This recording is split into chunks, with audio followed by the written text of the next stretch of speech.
Assalamu alaikum. My name is Tayyaba Gillani, and today we are going to talk about the reading module of Ielts. Starting with, I want to tell you some tips regarding when you're given a passage, how to go about it. You should never read too slow. Don't go on a very slow pace.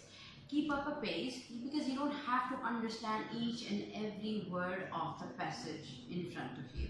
You should be a little quick because it's just a matter of, it's just a test of time. So that is the most important thing, keeping time in mind. And then if you get stuck somewhere, if you're stuck at a question, you don't have to spend time on that particular question. You should move on. You should move on to the next question, or put a slight small star on the question that you're unable to solve, and then come back to that question. That is a better thing to do rather than spending more time on that particular text. One more thing is, that is not a very hard and fast rule, but it is recommended that you spend more time in the later passages, because you're given 3 passages and the difficulty level rises as we move on. So it is preferred that you spend less time on the first passage, and then the last passage needs more time. You should leave enough time to transfer your answers into your answer sheet. You should at least have 2 minutes or 2 to 2.5 minutes at the end of the session to transfer your answers to your answer sheet, keeping that in mind that we usually forget. Your spelling, your grammar, these are the basics that we need to be very careful about. And obviously this is an English test, so you have to be careful about the spellings and the grammar as well. Reading the instructions is one of the most important things that our students forget.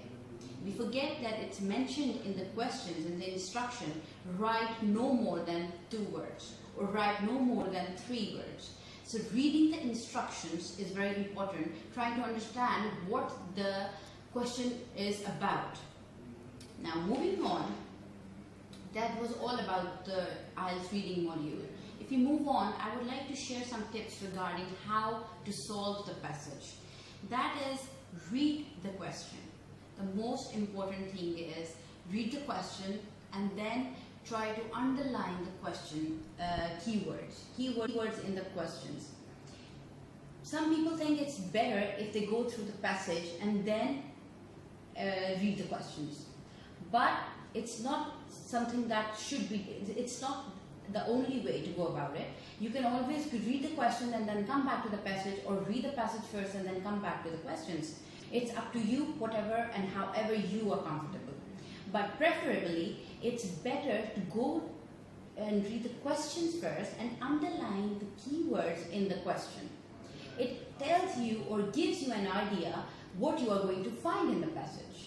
If I ask someone, go get a red chair from the other room, it becomes easier for the other person to understand. It's easier for the person to follow the instructions explicitly if I told him that you have to find a red chair in the other room. Finding a red chair. Now he knows what to find. So if we read the question first, it becomes easier for us to look through the passage, because now we know what we are looking for. So it is recommended, or preferably it's a better idea, to go through the questions first and then come back to the passage and look for your answers. When you are reading the questions, it's very important to underline the keywords in the question. That, and then go back to the passage and find those keywords and underline those keywords thoroughly in the entire passage. That is called skimming.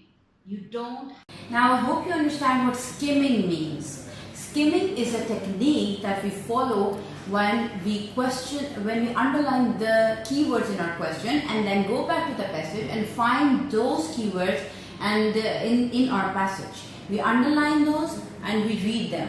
We don't have to understand the passage at that very time. We are just trying to find out the answer to our question. That is called skimming. But if there is a confusion between 2 paragraphs, or for that matter 3 paragraphs, that we find it similar, or we find that both the paragraphs have the same information, then we do scanning. Scanning means that you have to look for the same exact keywords and read the two paragraphs if they have the same keywords. So you have to read it thoroughly, the two paragraphs that you think are creating confusion. That is called scanning. So scanning means that you have to find the answer from your shortlisted paragraphs. I hope that answers your question. For more details and for more information, please visit our office at Ielts.